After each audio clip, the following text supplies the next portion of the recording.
खित्ते की सूरत हाल लगातार बिगड़ी हुई है, अभी तक हालात ठीक नहीं हो रहे हैं। हम आपके साथ तमाम चीज़ें शेयर कर देते हैं। पाकिस्तान के हवाले से बड़ी परेशान कुन इत्तलात हैं। ईरान के बाद सबसे बड़ा नुकसान पाकिस्तान में हुआ है, वो कैसे हुआ मैं पाकिस्तान की तफसीलात आपको बाद में बताता हूँ, लेकिन पहले ईरान और अमेरिका की लड़ाई के हवाले से इस वक्त तक की जो ताज़ा तरीन सूरत हाल है वो मैं आपके सामने रखने वाला हूँ। लड़ाई में बहुत सारे और ममालिक अब कूदना शुरू हो गए हैं, जिनमें सबसे पहले बरतानवी वज़ीर आज़म ने अमेरिका को अपनी मिलिट्री बेसिस ईरान पर हमलों के लिए इस्तेमाल करने की इजाज़त दे दी है। इससे पहले बरतानिया ने मना किया था, लेकिन क्योंकि अमेरिका के जो भी हथियार ईरान की रेंज में, तो ईरान लगातार उनके ऊपर अटैक कर रहा है और शायद इस सूरत हाल का अंदाज़ा नहीं था अमेरिका को। तो अब बरतानवी बेसिस को इस्तेमाल करना चाहता है अमेरिका। उससे ज़रा फ़ायदा ये होगा कि कुछ बेसिस ईरान की रेंज से बाहर है। एक ये भी इतला आई है कि साइप्रस जो है वो तुर्की के पास है और यूनान के पास है आधा, और बीच में कुछ एरिया जो है वो बरतानिया के पास भी है, और वहाँ पे बरतानिया की मिलिट्री बेस है, उसके ऊपर भी ईरान ने मिसाइल दागा है, वहाँ पे भी हमला किया है। और फ्रांस, जर्मनी और बरतानिया का एक मुश्तरका बयान भी आया है, यानी अब ये ममालिक आहिस्ता आहिस्ता इस जंग का हिस्सा बनने की तरफ आ रहे हैं। ये जो मुश्तरका बयान है, इसमें इन ममालिक ने कहा कि ज़रूरत पड़ी तो ईरान के ख़िलाफ़ दिफाई कार्रवाई करने का पूरा हक रखते हैं, यानी हम भी एक अस्करी कार्रवाई कर सकते हैं ईरान के ख़िलाफ़। तो फ्रांस और जर्मनी भी बरतानिया के साथ खड़े हो गए, तो अमेरिका को आहिस्ता आहिस्ता इत्तहादी मिल रहे हैं। मिडल ईस्ट के अंदर जिन ममालिक पे ईरान ने जवाबी कार्रवाई की अमरीकी अड्डों पर, उन ममालिक ने भी इंदिया दिया है कि वो ईरान के ऊपर हमला कर सकते हैं और जवाबी कार्रवाई कर सकते हैं। तो ये मज़ीद ममालिक इसके अंदर कूदते जा रहे हैं। चाइना और रशिया वो भी सख्त बयान दे रहे हैं, और उनकी जानिब से बड़ी क्लैरिटी के साथ ना सिर्फ अमेरिका की बल्कि इसराइल की मजम्मत की गई है, और ईरान के ऊपर हमलों को गैर कानूनी और बिला जवाज़ करार दिया गया है। बल्कि उन्होंने शदीद इन चीज़ों की मजम्मत की है और सुप्रीम लीडर आयतुल्लाह खामनाई की शहादत के ऊपर ज़ोरदार तरीके से आवाज़ उठाई है। ख़ास तौर पर रशिया ने, लबनान से हिज़्बुल्लाह ने इसराइल के ऊपर मिसाइल दाग दिए हैं। देखें, हिज़्बुल्लाह जो है इसको ईरान ने हमेशा सपोर्ट किया है, और लबनान में हिज़्बुल्लाह की जड़ें हैं, और इसराइल को इस बात का पता था। इसराइल काफ़ी अरसे से लबनान के ऊपर बार बार अटैक करता है, लेकिन इस वक्त क्योंकि इसराइल खुद बहुत बुरी तरह हमलों की जद में है, तो लबनान की जानिब से हिज़्बुल्लाह ने इसराइल के ऊपर मिसाइल दागे हैं। अब तक की इतला के मुताबिक 6 मिसाइल आकर लगे हैं। ये सूरत हाल है जो बाकी ममालिक इसमें आहिस्ता आहिस्ता कूद रहे हैं, इसका हिस्सा बन रहे हैं। ईरान पर हमले बहुत शिद्दत से हो रहे हैं। दूसरी जानिब ईरान भी मिसाइलों की बारिश कर रहा है।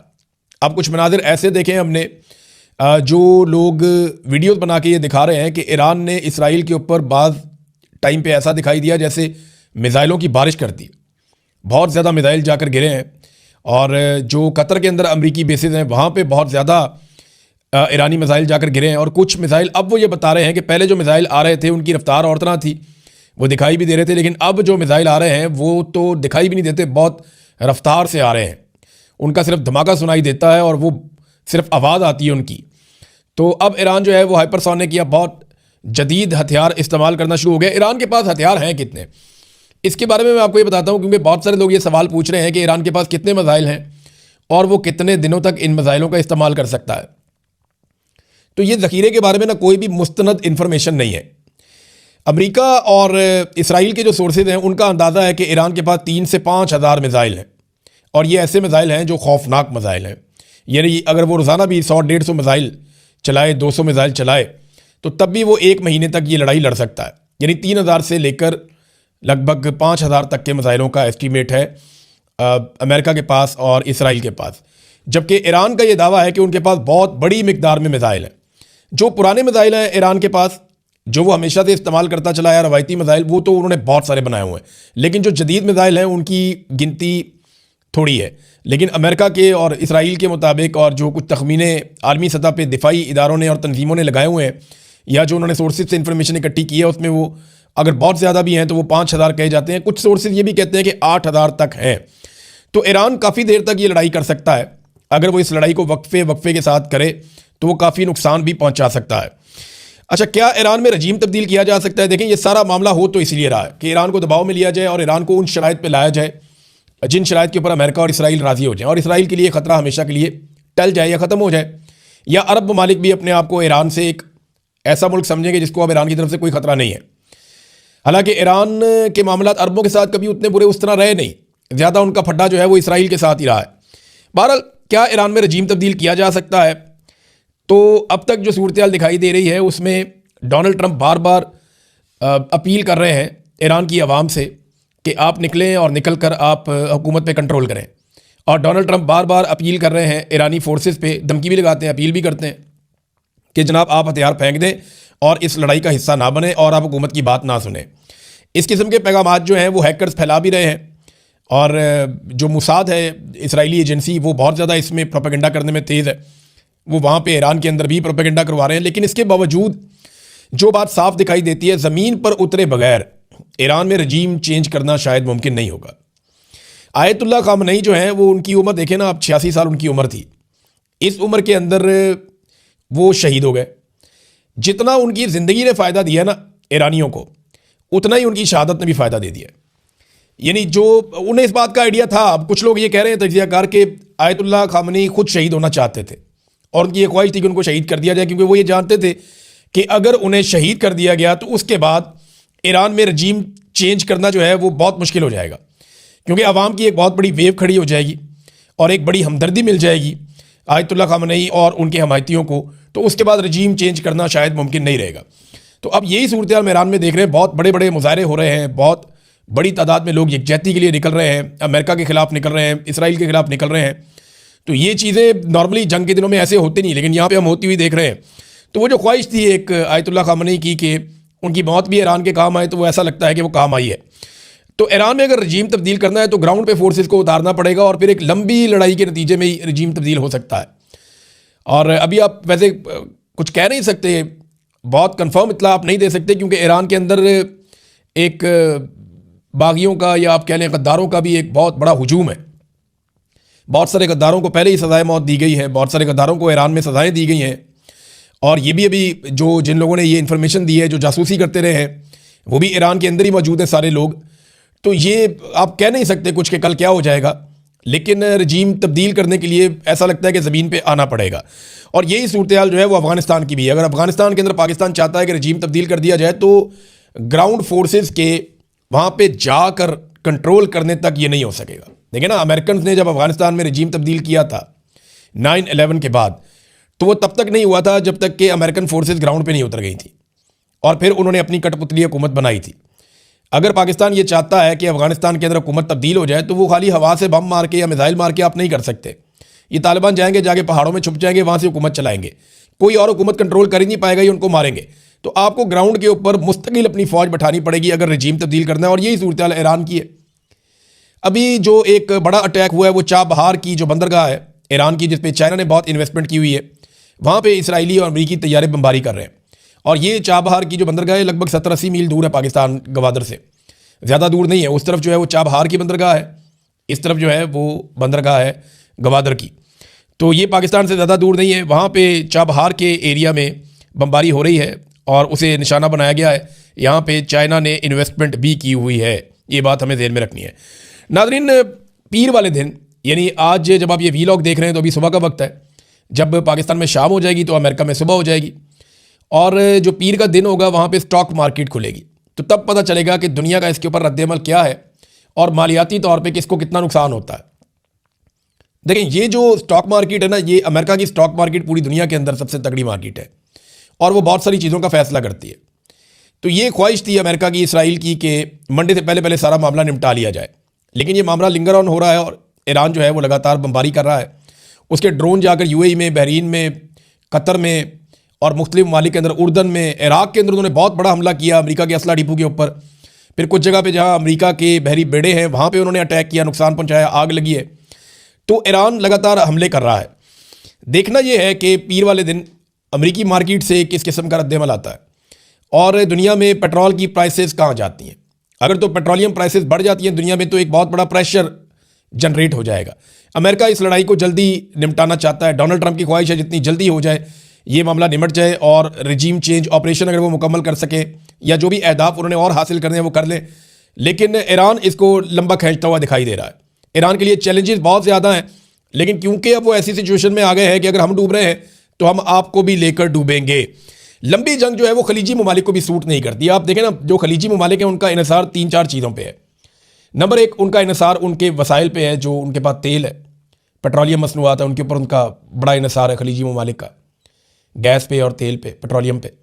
नंबर 2, उनका इन्हिसार है रियल स्टेट पे और सियाहत पे। ये 3 चीज़ें हैं जिन पे बहुत ज़्यादा पैसा कमाते हैं ये ममालिक। यानी सेहत से बहुत पैसा कमाते हैं। सऊदी अरब के अंदर एक रिलीजियस टूरिज़्म है, वो बहुत बड़े पैमाने पे पैसा वो कमाते हैं। और दूसरा जो है वो तेल की, देखें अब आमदरफ्ती रुक जाएगी अगर समंदर के हालात ठीक नहीं होंगे और ईरान रास्ते बंद रखेगा और ये खतरा रहेगा कि तेल बरदार जो जहाज़ जा रहे हैं उनके ऊपर मिसाइल गिर जाएगा, तो वो तो पहले ही फ्यूल है, उसके ऊपर तो अगर ड्रोन भी गिर जाए तो वो सारा तबाह हो जाता है। तो ऐसी सूरत हाल में ये बहुत बड़ा सोर्स ऑफ इनकम बंद हो जाता है। फिर टूरिज्म जो है वो टूरिस्ट नहीं आते जहाँ पे बम गिर रहे होते हैं। और तीसरा उनका रियल स्टेट का बिजनेस है, यानी वो जो बहुत बड़े बड़े प्लाजे, बिल्डिंग और ये एक मुकाबला चल रहा है, ये बहुत बड़ा बिजनेस है यहाँ ये खलीजी ममालिक में। ये तीनों चीज़ों की मार्केट एकदम नीचे की तरफ गई। अब ये जो सूरत हाल बन गई है, खलीजी ममालिक नहीं चाहेंगे कि ये लड़ाई लिंगर ऑन करे। वो ये चाहते हैं कि जल्द अज जल्द इस लड़ाई का नतीजा हो और जो होना है वो हो जाए और लड़ाई बंद हो जाए ताकि चीज़ें नॉर्मलाइज हों। ईरान इस लड़ाई को कितना लंबा खींच सकता है? देखें, इस लड़ाई में पैसा बहुत ज़्यादा खर्च हो रहा है।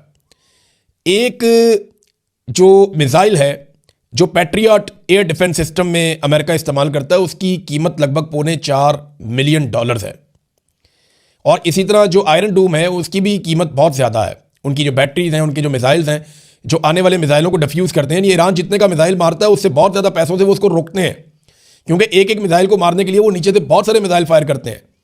तो ये लड़ाई सस्ती भी नहीं है, बहुत महंगी पड़ रही है इस वक्त लड़ाई अमेरिका को और इसराइल को। देखिए, इससे पहले अमेरिका ने जो लड़ाइयाँ लड़ी है माजी में, उसमें अमेरिका ने मारा है, रोका नहीं है, क्योंकि अमेरिका के ऊपर इस तरह अटैक नहीं हुआ उनकी बेसिस पे, उनकी चीज़ों पे। अब इस मरतबा ये उल्टा सिलसिला चल रहा है, तो उनको बहुत महंगी ये लड़ाई पड़ रही है और लगातार वो रोकने की कोशिश कर रहे हैं। अब आ जाए नाज़रीन, पाकिस्तान के अंदर सूरत हाल क्या है और किस तरफ जा रही है। पाकिस्तान अब तक जो है वो सबको खुश रखने में कामयाब रहा है। मैं साफ साफ आपसे बात करूँगा। पाकिस्तान को ईरान ने भी कहा जी ठीक है, आपने मजम्मत की, आपका शुक्रिया। खलीजी ममालिक जो है, पाकिस्तान ने सबसे रब्ता किया, जी हम आपके साथ हैं। अमेरिका जो है उसको पाकिस्तान ने बिल्कुल उसकी मजम्मत नहीं की। इसराइल को भी कोई पाकिस्तान से कोई बहुत बड़ा प्रॉब्लम नहीं हुआ। तो पाकिस्तान ने एक तरह से सबको ही राज़ी रखा है, लेकिन पाकिस्तान की आवाम को राज़ी नहीं रख सके। पाकिस्तान की आवाम को यह लगता है कि उनकी तर्जुमानी नहीं की पाकिस्तान की हुकूमत ने, और इसका जो है एक पॉलिटिकल खमियाजा तो भुगतना पड़ेगा। सियासी नुक्ता नज़र से इस हुकूमत को बहुत मार पड़ेगी जब भी कभी ये इलेक्शन में जाएंगे, और ये सारी चीज़ें लोग भूलेंगे नहीं, लोग इन चीज़ों को याद रखेंगे। कुछ आम फैसले जो हुकूमत ने किए हैं, मैं साफ साफ आपको बता देता हूँ। नंबर 1 तो ये है कि ये बोर्ड ऑफ पीस को नहीं छोड़ेंगे, उसके अंदर शामिल रहेंगे। ये अनाउंस नहीं करेंगे इन फैसलों को, लेकिन सोर्सेज ये कह रहे हैं कि ये कभी भी बोर्ड ऑफ पीस को नहीं छोड़ेंगे, ये बोर्ड ऑफ पीस में शामिल रहेंगे और डोनाल्ड ट्रंप के साथ चलेंगे। और डोनाल्ड ट्रंप को जो अमन का नोबेल इनाम इन्होंने नामजद किया डोनाल्ड ट्रंप को, वो नामजदगी भी वापस नहीं लेंगे, ये भी फैसला इन्होंने किया। और तीसरा, जो अमरीकी सफारत खानों की तरफ अगर कोई पाकिस्तानी बढ़ेंगे तो उनको ये निशाने इबरत बनाएंगे। ये अब फैसला कर लिया गया है कि अमरीकी सफारत खानों की तरफ किसी को नहीं जाने दिया जाएगा। ईरान के बाद दुनिया में सबसे ज़्यादा जो नुकसान हुआ है जानी, वो पाकिस्तान में हुआ है। यानी वो इराक में नहीं हुआ, बाकी मुल्कों में नहीं हुआ। हत्ता कि इसराइली शहरी जंग लड़ रहे हैं, वो इतने नहीं मारे गए जितने पाकिस्तानी शहीद हो गए। हुआ ये कि एतवार के दिन जब लोग मुजाहरों के लिए निकले तो बहुत अजीब चीज़ें अब रिपोर्ट हो रही हैं। मुजाहिरीन और ऐनी शाहिदीन बता रहे हैं, कुछ वीडियोज़ और तस्वीर भी आ चुकी है। चाहे वो कराची के मुजाहरे हों, चाहे वो गिलगित बल्तिस्तान के हों, स्कर्दू वाले हों, चाहे वो मुजाहरे इस्लामाबाद के हों, चाहे वो मुजाहरे लाहौर के हों, तमाम मुजाहिरीन ने बताया कि हम सारे पुरअमन थे, अचानक से कहीं से कुछ लोग आते हैं, नकाब पोश किस्म के लोग।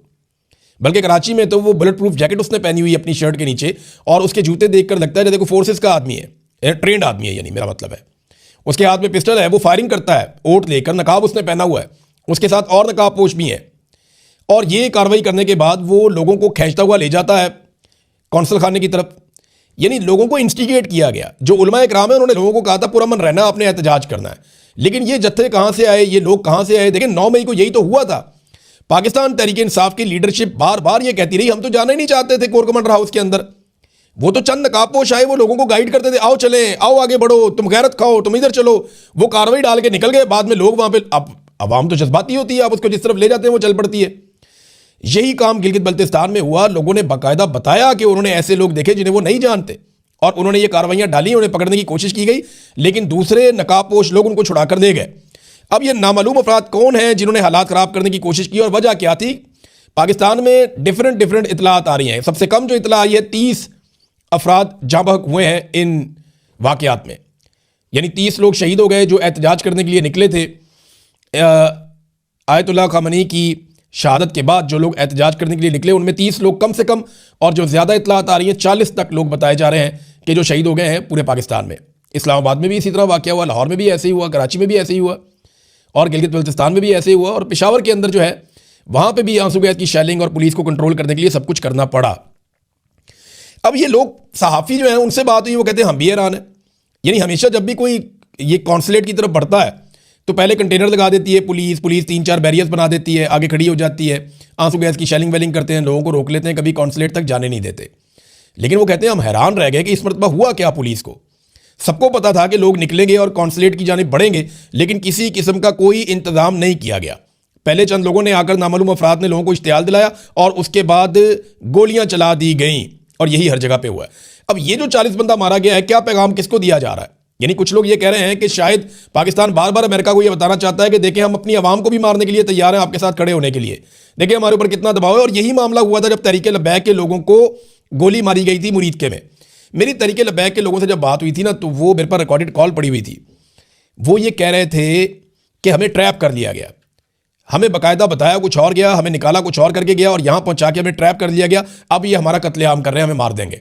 हम बात करना चाहते हैं, हमारे साथ बात ही कोई नहीं कर रहा। हम आवाजें दे रहे हैं, हम कह रहे हैं हमारी बात सुनो, हमारी बात कोई नहीं सुन रहा है, हम पे गोलियां चला रहे हैं। और फिर ट्रैप करके उनको मारा गया बकौल उनके। वो भी एक बड़ा कत्लेआम था। जब से आसिम मुनीर साहब पाकिस्तान के आर्मी चीफ बने, 9 मई का एक कत्लेआम हुआ पाकिस्तान में, 26 नवंबर का एक कत्लेआम हुआ पाकिस्तान में, फिर उसके बाद मुरीदके में कत्लेआम हुआ पाकिस्तान में, और अब एक मरतबा फिर पाकिस्तान की 3-4 मुख्तलिफ मकामात के ऊपर कत्लेआम हुआ मुजाहिरीन का। ये हमने माजी में कभी ऐसे नहीं देखा था। अच्छा नाज़रीन, एक और खबर भी आ रही है कि जियो और ARY वगैरह को हैक कर लिया गया और उसके ऊपर कोई पैगाम चला दिया गया। तो मैं सादी सादी एक बात आपको बताता हूँ कि जियो और ARY हैक हो गए थे रिजीम चेंज ऑपरेशन के फ़ौरन बाद। इन्हें कंट्रोल कर लिया गया था और ये तब से लेकर अब तक हैक नहीं है, कंट्रोल्ड ही हैं। अब ये जो मर्जी कर लें, जैसी मर्जी बात करें, इससे इनकी क्रेडिबिलिटी वापस नहीं आएगी। ये अपनी क्रेडिबिलिटी लूज़ कर चुके हैं। इन्होंने झूठ बोल बोल के अवामी राय कभी बताई नहीं, अवामी इश्यूज़ के ऊपर कभी बात ही नहीं की। बड़ा लंबा अरसा हो गया। जो इन्हें मिलिट्री एस्टेब्लिशमेंट कहती है ये वही करते हैं। तो बड़े लंबे अरसे से हैक हो चुके हैं। तो ये अब एक कहानी सुनाई जा रही है, पता नहीं इसमें कितनी हकीकत है। बहरहाल अगर हैक हुए हैं तो ये तो बहुत पहले से हो गए हैं। अब तक के लिए इतना ही। अपना ख्याल रखिएगा, अपने इस चैनल का भी। अल्लाह हाफ़िज़।